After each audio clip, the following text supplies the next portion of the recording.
नमस्कार, मेरा नाम है नवीन कुमार नंदन। जो घटनाएं उत्तर प्रदेश में घट रही हैं वही घटनाएं तेलंगाना में घट रही हैं, हैदराबाद में घट रही हैं, लेकिन पुलिस का रवैया वही है जो उत्तर प्रदेश पुलिस का रवैया है। ऐसा लगता है तेलंगाना और उत्तर प्रदेश में कोई अंतर नहीं रह गया है। हालांकि यहाँ बीजेपी की सरकार है और तेलंगाना में भारतीय जनता पार्टी की सरकार नहीं है।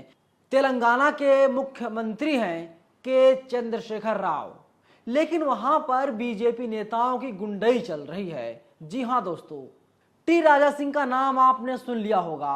उसकी गिरफ्तारी की जाती है और इसके बाद जब पुलिस कोर्ट लेकर जाती है, पुलिस उसे रिहा कर देती है, उसे छोड़ दिया जाता है। टी राजा सिंह वही आदमी है जो हिंदू और मुसलमान को लड़वाना चाहता है। कुछ दिनों पहले अभी टी राजा सिंह का विवादित बयान सामने आया था, जिसमें नबी को गाली दे रहा है। पैगंबर साहब को अपशब्द कहने का काम टी राजा सिंह कर रहा है। लेकिन सोचिए दोस्तों, तेलंगाना में क्या हो रहा है। मैं इसलिए कह रहा हूं क्या हो रहा है क्योंकि वहां की पुलिस मुसलमानों को घर से निकाल करके उन्हें पीटने का काम कर रही है।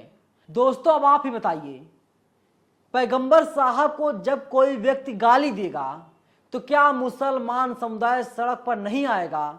और जब मुसलमान समुदाय सड़क पर आएगा तो क्या विरोध प्रदर्शन नहीं होगा? लेकिन वहां की पुलिस को ये चीजें अच्छी नहीं लग रही हैं, वहां की सरकार को ये चीजें अच्छी नहीं लग रही हैं। इसीलिए वहां के मुख्यमंत्री के द्वारा खुलेआम मुसलमानों को पिटवाया जा रहा है, मुसलमानों को जेल में डाला जा रहा है। वीडियो सामने आया दोस्त तेलंगाना से। उस वीडियो को हम आपको तो नहीं दिखा सकते हैं, लेकिन उस वीडियो में साफ देखा जा रहा है वहां की पुलिस पहुंचती है और मुसलमानों के घर पर धावा बोल देती है।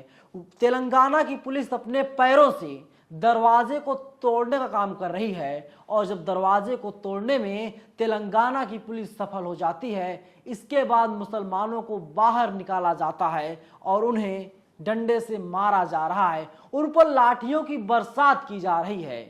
क्या अब मान लिया जाए तेलंगाना के मुख्यमंत्री ने वहां की पुलिस को खुली छूट दे रखी है, या फिर बीजेपी के नेताओं को अधिकार मिल गया है मुसलमानों के खिलाफ वे लोग जहर और नफरत भरने का काम हिंदुओं में करेंगे और वहां पर हिंदू मुसलमान होता रहेगा। देखिए, तमाम लोग ट्वीट कर रहे हैं। वही साहिल रजवी हैं, उन्होंने लिखा है, हैदराबाद से दर्दनाक वीडियो सामने आ रहे हैं। आखिर कौम के हमदर्द कहां छुपे हैं, वे सामने क्यों नहीं आते। वही मुस्लिम न्यूज ने लिखा है, 50 से ज्यादा मुसलमान आंदोलन कर रहे थे कि टी राजा सिंह को गिरफ्तार किया जाए। पुलिस ने गिरफ्तार करने की सिर्फ खाना पूर्ति की है और मुसलमानों के घर पर तेलंगाना की पुलिस ने धावा बोल दिया है, क्योंकि तेलंगाना की पुलिस कह रही है आप लोग सड़कों पर आंदोलन नहीं कर सकते हैं। अगर आप लोग सड़कों पर आंदोलन करेंगे तो तेलंगाना की पुलिस आप लोगों को गिरफ्तार करके जेल भेज देगी। देखिए दोस्तों, टी राजा सिंह कौन है, इसके ऊपर कितने मामले दर्ज हैं, आपको जानना बेहद जरूरी है। इसलिए जरूरी है क्योंकि टी राजा सिंह जो है एक आपराधिक किस्म का आदमी है। टी राजा सिंह हिंदू और मुसलमान के बीच में जहर बोने का काम कर रहा है। वो जहर किसी और तरीके से नहीं बल्कि अपने शब्दों से जहर बो रहा है। देखिए, टी राजा सिंह और कंट्रोवर्सी का पुराना नाता रहा है। दोस्तों, आप लोगों को जानना ये बेहद जरूरी है टी राजा सिंह कौन है और इसके ऊपर अब तक कितने आपराधिक मामले दर्ज हैं। चलिए हम आपको बताते हैं। टी राजा सिंह के ऊपर अब तक 75 आपराधिक मामले दर्ज हो चुके हैं और 30 मामले ऐसे दर्ज किए गए हैं जिनमें वो हिंदू और मुसलमान को आपस में लड़वाने की कोशिश कर रहा है। और देखिए, वहीं छपी है खबर, 17 मामले दंगा करने और खतरनाक हथियार रखने और एक मामला हत्या की कोशिश से जुड़ा हुआ है। 2018 में टी राजा की ओर से दाखिल चुनावी हलफनामे के मुताबिक उनके खिलाफ 43 आपराधिक मामले हैं। इनमें से 16 मामलों में चार्जशीट फाइल भी हो चुकी है। अब आप सोचिए दोस्तों, वही हैदराबाद पुलिस के assistant commissioner M Narendra Reddy ने गोशा महल के बीजेपी विधायक टी राजा सिंह को 19 दिसंबर साल 2019 को राउडी शीटर कहा था। अब आप सोचिए दोस्तों, ये राउडी शीटर बन चुका है और इसके ऊपर 75 मामले दर्ज हैं। सोचिए दोस्तों, टी राजा सिंह ऐसा आदमी है जो हिंसा भड़काने की कोशिश करता है। वो चाहता है हिंदू और मुसलमान आपस में लड़ें झगड़ें। ना जाने कितने बयान टी राजा सिंह अब तक धार्मिक भावनाओं को आहत करने के लिए दे चुका होगा, लेकिन 30 मामले दर्ज हो चुके हैं जो थाने की दहलीज तक गए और टी राजा सिंह के खिलाफ केस दर्ज किया गया। मैं आपसे पूछ रहा हूं दोस्तों, आप लोग बताइए, टी राजा सिंह को क्या सलाखों के पीछे नहीं होना चाहिए? लेकिन नहीं, वो सलाखों के पीछे जाएगा। इसलिए नहीं जाएगा क्योंकि बीजेपी से वो विधायक है और ऐसा लग रहा है बीजेपी की सरकार भले ही तेलंगाना में ना हो, लेकिन वहां की सरकार टी राजा सिंह को खुलेआम ये ऐलान कर रही है, आप जाइए धार्मिक भावनाओं को आहत कीजिए। लेकिन टी राजा सिंह की गिरफ्तारी हुई थी महज कुछ घंटों के लिए और इसके बाद उसने कहा 41A का पालन वहां की पुलिस ने नहीं किया। 41A का मतलब दोस्तों होता है कि किसी भी व्यक्ति को गिरफ्तार करने से पहले पुलिस वारंट जारी करती है। पुलिस उन्हें बताती है हम आपको गिरफ्तार करेंगे, नहीं तो आप सरेंडर कर दीजिए। अगर आप सरेंडर नहीं करते तो आपकी गिरफ्तारी तय है। दोस्तों, 41A का हवाला देते हुए वहां की कोर्ट ने टी राजा सिंह को बरी कर दिया, छोड़ दिया।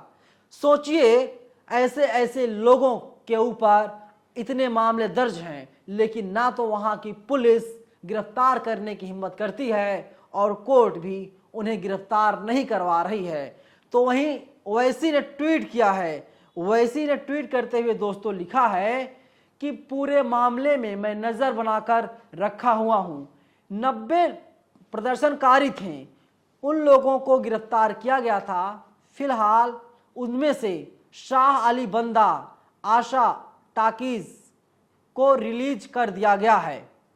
वही देखिए दोस्तों, शाहिल रजवी ने यह भी ट्वीट किया है, क्या झारखंड, क्या उत्तर प्रदेश और क्या तेलंगाना सब मिले हुए हैं, दोषियों को आजाद घूमने देते हैं और सब मिलकर आका के दीवानों पर लाठियां बरसाते हैं। देखिए दोस्तों, अभी एक मामला सामने आया था, आपको याद होगा, नुपुर शर्मा का। नुपुर शर्मा क्या कर रही थी? विवादित बयान दे रही थी। टाइम्स नाउ जैसे चैनल पर बैठ करके नबी को खुलेआम गाली देने का काम कर रही थी और उसी गाली को टी राजा सिंह ने दोहरा दिया। टी राजा सिंह को जमानत मिल गई, जेल से छूट गया। महज कुछ घंटों के लिए वह जेल में बंद था। बीजेपी की सत्ता ना होते हुए भी वहां पर उसकी खुलेआम गुंडाई चल रही है। नुपुर शर्मा का दोस्तों क्या हुआ था? नुपुर शर्मा ने बयान दिया था, दिल्ली पुलिस की हिम्मत नहीं हुई कि नुपुर शर्मा को गिरफ्तार किया जाए, क्योंकि नुपुर शर्मा बीजेपी की राष्ट्रीय प्रवक्ता थी। बीजेपी के ऊपर जब दबाव बना, भारत सरकार के ऊपर विदेशों से दबाव बना, इसके बाद नुपुर शर्मा को बीजेपी से 6 साल के लिए निकाल दिया गया। हालांकि नुपुर शर्मा अभी भी अनाधिकारिक तौर पर बीजेपी की लीडर है, बीजेपी की स्पोक पर्सन है। आप टीवी पर नहीं देख पाएंगे, लेकिन बीजेपी के फेवर में वो सारे ट्वीट्स करती हैं। बीजेपी के पक्ष में वो कसीदे गढ़ने का काम इन दिनों कर रही हैं। वही नवीन कुमार को भी बीजेपी से निकाल दिया गया था, वे भी दिल्ली में बीजेपी के प्रवक्ता थे। तो कुल मिला जुला करके दोस्तों सच्चाई यही है, जो व्यक्ति सच बोलेगा उसे जेल के अंदर डाला जाएगा, जो व्यक्ति सच बोलेगा उसे कोर्ट के चक्कर लगाने पड़ेंगे। मैं ऐसा इसलिए कह रहा हूं क्योंकि अभी आपने देखा था मोहम्मद जुबैर को गिरफ्तार किया गया।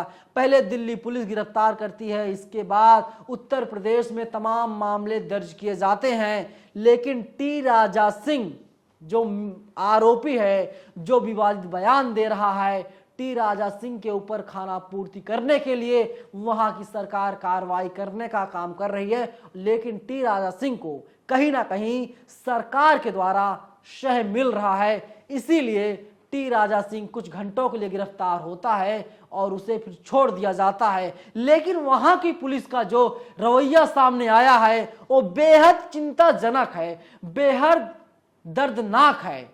पुलिस को किसने अधिकार दे दिया कि मुसलमानों के घरों में जाकर के, मुसलमानों की बस्ती में जाकर के वहां पर उनके दरवाजों को पीटेगा? वहां पर पुलिस वाले जाएंगे और मुसलमानों को गिन गिन कर बाहर निकाल करके मुसलमानों पर डंडे बरसाएंगे? ये कहां का न्याय साहब? ऐसा लग रहा है तानाशाही रवैया सरकार ने अपना लिया है। ऐसा लग रहा है पुलिस को खुली छूट दे दी सरकार ने, तभी तो ऐसा हो रहा है। अगर वहां की सरकार जरा सा भी सचेत और अलर्ट होती तो इस तरीके की कार्रवाई मुसलमानों के ऊपर पुलिस ना करती। जो मुख्य आरोपी है उसे शह दिया जा रहा है और जो प्रदर्शनकारी हैं उनके ऊपर लाठियां बरसाई जा रही हैं, उनको सलाखों के पीछे भेजा जा रहा है। ये कहां का न्याय है साहब? दोस्तों, आप लोग क्या प्रतिक्रिया है? अपनी प्रतिक्रिया आप लोग हमें जरूर बताइएगा। ऐसा लगता है उत्तर प्रदेश, मध्य प्रदेश के जैसे हालात अब तेलंगाना में भी बनने जा रहे हैं। शुक्रिया। नेशनल दस्तक की आपसे गुजारिश है कि अगर इसको बचाना चाहते हैं तो नेशनल दस्तक को सब्सक्राइब करने के लिए रेड कलर के सब्सक्राइब बटन को दबाएं, फिर बेल आइकन की घंटी दबाएं। नेशनल दस्तक को बचाने के लिए बहुत जरूरी है कि हर खबर को शेयर करें, लाइक करें, कमेंट जरूर करें।